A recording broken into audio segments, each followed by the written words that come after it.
Assalamualaikum warahmatullahi wabarakatuh. Halo semuanya. Jadi materi kita yang pertama pada semester 2 ini adalah bab larutan elektrolit dan larutan non-elektrolit. Tujuan pembelajaran kita pada bab ini adalah dapat menganalisis sifat larutan berdasarkan daya hantarnya, serta dapat membedakan daya hantar berbagai larutan melalui perancangan dan pelaksanaan suatu percobaan. Nah, peta konsep pada materi ini adalah dimulai dari senyawa. Seperti yang kita ketahui, ada senyawa ionik, lalu ada senyawa kovalen, yang sudah kita pelajari sebelumnya di semester 1. Nah, senyawa ionik ini berdasarkan daya hantar listriknya, dia ada yang dapat menghantarkan arus listrik, dan ada juga yang tidak dapat menghantarkan arus listrik. Senyawa ionik yang dapat menghantarkan arus listrik ini merupakan senyawa ionik yang berbentuk lelehan atau berbentuk larutan. Seperti itu. Nah, sementara kalau senyawa ionik yang tidak dapat menghantarkan arus listrik itu adalah senyawa ionik yang berbentuk padatan. Ya, padatan itu solid, larutan itu aqueous, lelehan itu liquid.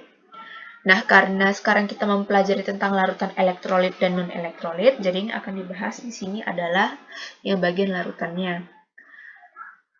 Nah, berdasarkan kekuatan daya hantar listriknya, ya, senyawa ionik ini dia ada yang bersifat elektrolit kuat, lalu ada yang bersifat elektrolit lemah. Seperti itu. Nah, bagaimana cara menentukannya dia termasuk ke elektrolit kuat atau termasuk ke elektrolit lemah? Nah, penentuannya itu dapat kita lihat melalui ini, derajat ionisasi, konsentrasi, dan juga jumlah ion yang terdapat pada larutan tersebut. Seperti itu. Nah, kalau untuk senyawa kovalen sendiri, ya seperti yang sudah kita pelajari, terdapat kovalen polar, lalu juga ada kovalen non-polar, gitu ya. Nah, kovalen polar ini sendiri berdasarkan daya hantar listriknya, ada yang bersifat dapat menghantarkan arus listrik, dan ada yang tidak menghantarkan arus listrik. Nah, kalau untuk yang senyawa kovalen, ya, senyawa kovalen polar yang dapat menghantarkan arus listrik itu hanyalah larutannya. Larutan senyawa kovalen polar, ya. Sementara kalau bagian lelehan dan padatan senyawa kovalen polar itu tidak dapat menghantarkan arus listrik. Oke, di sini juga ada senyawa kovalen non-polar ya. Kalau untuk senyawa kovalen non-polar, itu dia tidak dapat menghantarkan arus listrik. Oke, sekarang kita masuk ke materi kita yang pertama, yaitu mengenai gejala hantaran arus listrik pada larutan. Nah, sebelum kita masuk ke hubungannya dengan arus listrik ya, adik-adik harus mengetahui dulu sebelumnya, apa sih larutan itu, gitu ya. Nah, di sini misalnya kita memiliki satu contoh, yaitu adalah larutan gula. Ya, kalau misalnya kita mau membuat larutan gula, kan pastinya di dalam sebuah wadah nanti kita bakal masukin gula, ya kan, gula pasirnya, lalu kita masukin airnya, baru kita aduk, seperti itu ya.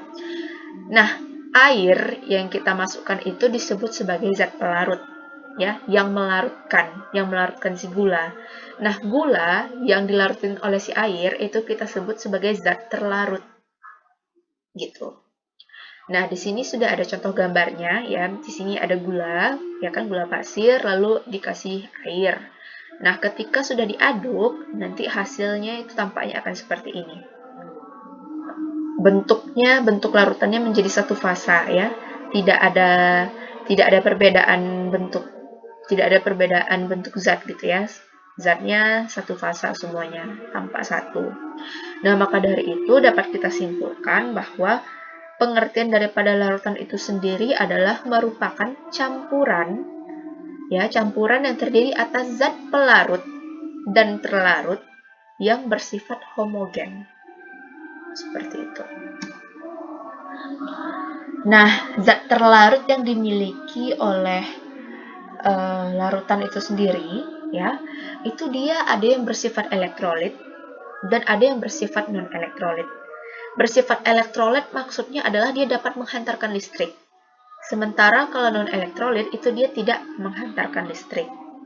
Maksudnya gimana sih dapat menghantarkan listrik dan tidak menghantarkan listrik gitu ya. Nah, di sini kita punya contoh nih, misalnya ada dua buah larutan nih kan, larutan KCl dan ada larutan etanol gitu ya. Ketika kedua larutan ini kita hubungkan dengan elektroda yang sudah dihubungkan ke sumber arus, ya kan?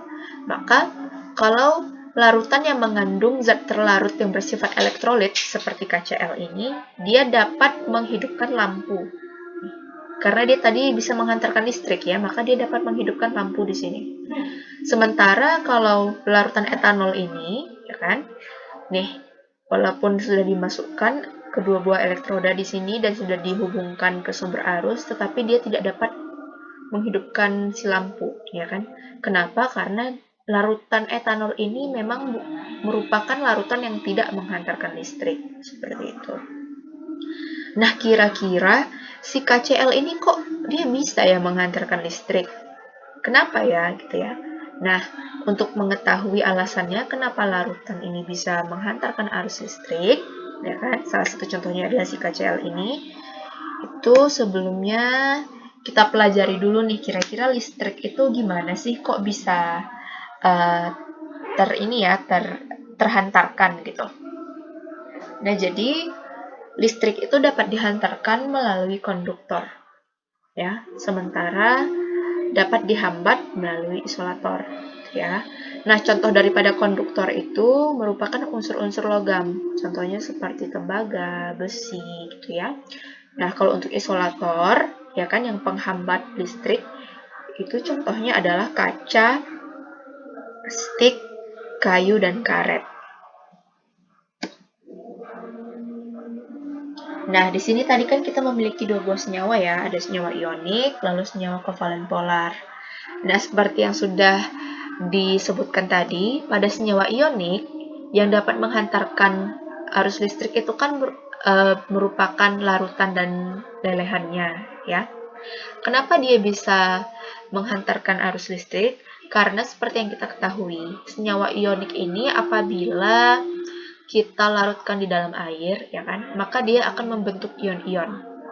Ya, untuk larutan senyawa ionik, ketika kita larutkan di dalam air, maka dia akan membentuk ion-ion yang bersifat ion positif dan ada ion negatifnya. Senyawa kovalen polar juga begitu. Ada beberapa senyawa kovalen polar yang apabila kita larutkan, ya kan, apabila kita larutkan, itu dia akan menghasilkan ion-ion yang bermuatan positif dan negatif juga. Itu ya. Contohnya kalau kayak senyawa kovalen polar ini adalah CH3COOH, ya. CH3COOH itu asam cuka. Ketika CH3COOH kita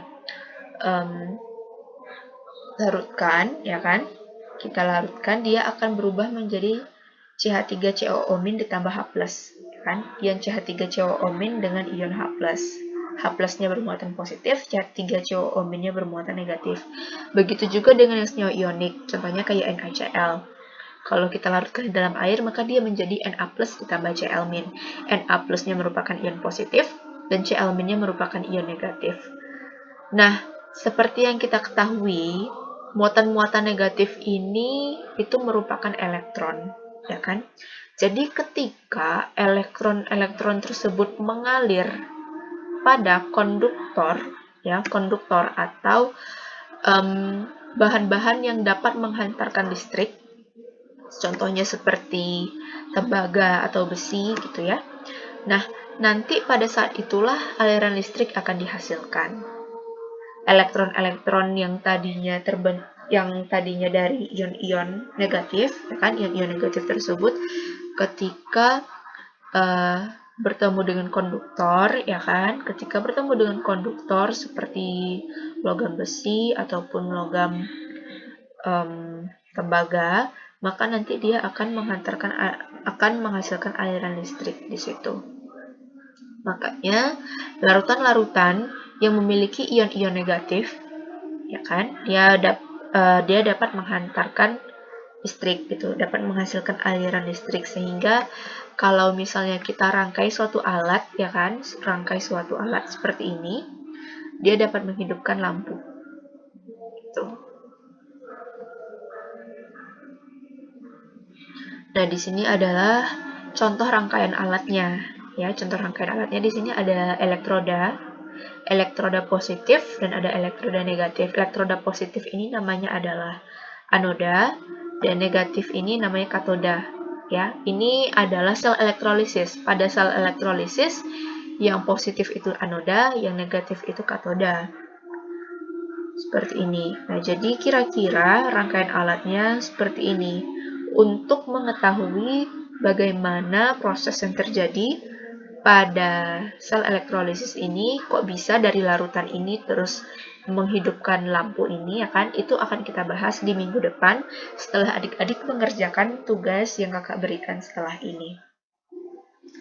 Baik, sekian dulu penjelasan kakak mengenai materi kita di minggu ini. Kita lanjutkan pada materi di minggu depan.